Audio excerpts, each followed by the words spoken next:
इथं सगळ्यांची मिळून मिसळून वागतो.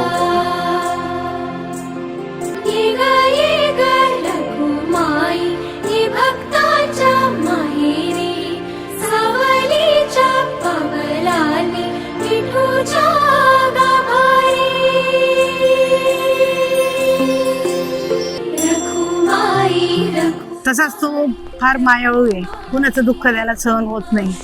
रखुमाई रखुमाई रखुमाई रखुमाई